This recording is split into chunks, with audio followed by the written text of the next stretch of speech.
When you think of Joseph, what comes to mind? Is it an old man with a colorful coat standing next to Jesus? Maybe you remember songs about him from when you were little, but do you remember the whole story? I'm here to retell the whole story of Joseph for you. Let's go back to the very beginning. Joseph was Jacob's favorite son. All of Jacob's sons were grown up and had their own families, and they all lived with Jacob in the land of Canaan. Now Jacob loved all of his children, but Joseph was his favorite. He made him a special coat of many colors. This didn't make Joseph any better than his brothers, but it did make them jealous. They hated how their father always praised Joseph and gave him the best things. One day Joseph had a dream and told his brothers about it. "Listen to this dream I had," he said. "We were tying up sheaves of grain in the field, and suddenly my sheaf stood up, and yours were gathered around mine and bowed down to mine." When his brothers heard this, they got even angrier, because he kept talking about dreams and how important he would become. One day he had another dream and told his brothers, "Listen to another dream I had. The sun, moon, and 11 stars bowed down to me." His brothers got really angry after hearing this. They thought he was saying that he would be greater than them, and they hated him for it. Joseph's brothers were so jealous that one day they came up with a plan to get rid of him. They said, "Here's what we'll do. We'll let him go free, but we won't tell our father. We'll trick him into thinking Joseph was attacked by wild animals." So they went out into the fields, and when they saw Joseph coming, they surrounded him and took off his coat of many colors. Then they pulled him into a pit that was empty but would soon be filled with grain. Then they pulled Joseph up and threw him into the pit. Joseph cried out, "Help me, brothers, someone has hurt me." But they ignored him and just kept arguing. Then they pulled up more grain to cover him completely. Now Joseph was in the pit, all alone, thinking about how his brothers could do something like this to him. But suddenly some men climbed down into the pit with him and said, "Hey there, stranger, why are you alone in this pit?" Joseph answered, "The man who threw me in this pit is my father's brother. He hates me and sold me to you for only 20 pieces of silver." The men replied, "Oh no, we aren't kidnappers. We're going to take you to Egypt where you can live as a slave." Joseph said, "Okay, but I hope you know that my God will punish you for what you're doing to me." So these men brought Joseph to Egypt and sold him to Potiphar, a captain of Pharaoh's guard. At first Joseph served in Potiphar's house, and everything was fine. He quickly became Potiphar's most trusted servant and was put in charge of managing the household. Soon Potiphar left Joseph in charge of his entire estate while he went to see the king. It seemed like Joseph was finally happy. He had a good job and everything was going well for him. But then one day Potiphar's wife started flirting with Joseph and asked him to sleep with her. Every day she would come up to him and try to get him to do what she wanted. But Joseph refused and told her, "No, my master doesn't know that I'm alone in the house with you, and it would be wrong for me to do anything to you, because that would be like betraying my master." But Potiphar's wife didn't believe him. She kept insisting and trying to convince Joseph to sleep with her. One day she grabbed him and tried to force himself onto him. But Joseph pushed her away and ran out of the house.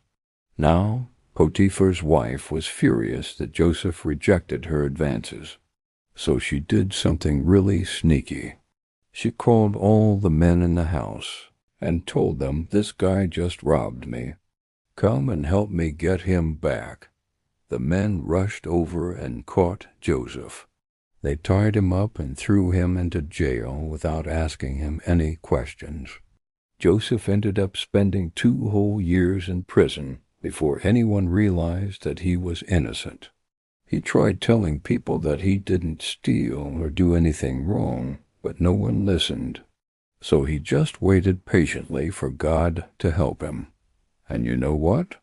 It actually happened. 2 prisoners in the same jail had a dream, and they were desperate for someone to interpret it. They told Joseph, "Hey, you seem like a smart guy. Do you think you could interpret our dreams?" Joseph replied, "Sure, if you tell me what your dreams were about."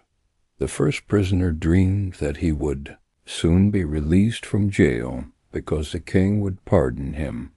But Joseph warned him, "Actually, I don't think you'll be going home. You'll be staying right here until you die." A few days later, that exact thing happened. The king didn't release the first prisoner, and everyone was shocked when Joseph accurately predicted what would happen.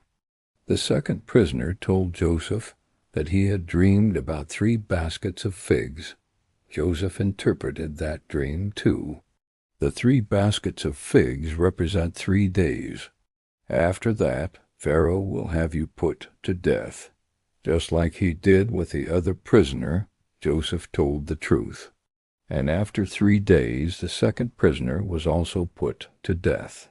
Meanwhile, Pharaoh had been having some troubling dreams, and no one in his court could interpret them for him.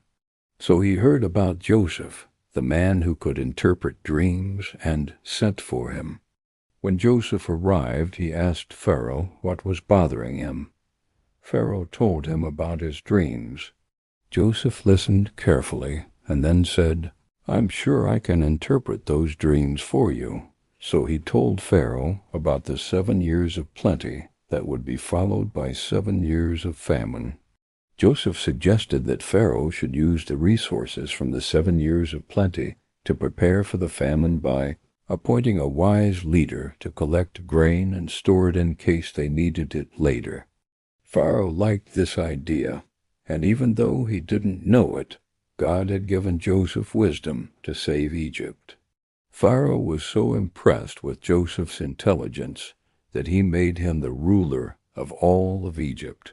Pharaoh said to Joseph, "Since God has shown you all this, there isn't anyone as smart and wise as you.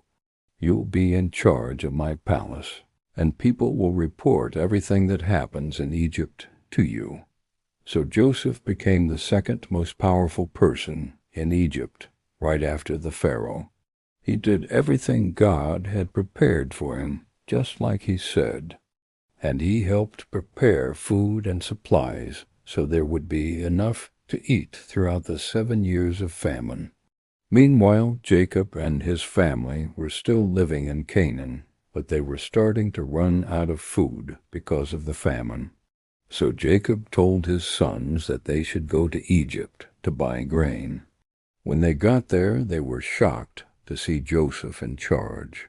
They couldn't believe that the man they sold into slavery was now the second most powerful person in Egypt. Even though Joseph remembered his brothers, he didn't show them who he was at first. Instead, he tricked them into bringing their youngest brother, Benjamin, to Egypt. Joseph wanted to see if his brothers had changed and to find out if they would bring Benjamin to Egypt, just like they brought him. After Joseph saw his brothers and they talked for a bit, he invited them to have dinner with him. During the meal, Joseph kept serving special food and drinks to his brother Benjamin, and he completely ignored the rest of his brothers. Now, Joseph had a plan to find out if his brothers were really sorry for selling him into slavery. So he secretly put a silver cup in Benjamin's bag. Later, when Benjamin was leaving, Joseph's men stopped him and said, "You stole our silver cup. If you don't give it back, you'll end up as a slave." Benjamin started crying and begged them to forgive him, but they wouldn't listen. So Benjamin took his sack and poured it on the ground. When they saw that the cup wasn't in the bag anymore, they knew that Benjamin was innocent. At that moment, Joseph revealed his identity and forgave his brothers. They all hugged each other and cried.